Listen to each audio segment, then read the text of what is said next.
ইরানের সর্বোচ্চ নেতার এই কথাটা আমার ভাল লাগছে।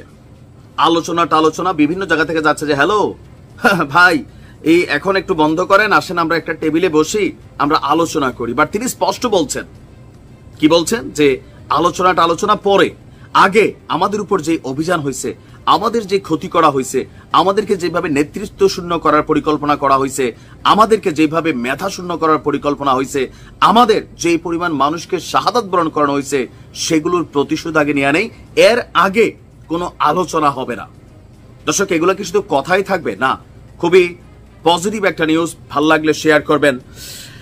ইরানের সশস্ত্র বাহিনীর আপনার যিনি এই মুহূর্তে প্রধানের দায়িত্বে আছেন, তিনি এক বিশেষ সতর্কবার্তা পাঠিয়েছে ইসরায়েলের জন্য, যেমনটা তারা পাঠিয়েছিল যে ইরানের সামরিক স্থাপনাগুলোর আশেপাশে যে বসতিগুলো আছে, তোমরা দূরে সরে যাও, পরবর্তী নির্দেশ না দিলে আইসো না কেন, আমরা এই জায়গাগুলোতে অভিযান চালাবো। ঠিক একই স্টাইলে এবার ইরান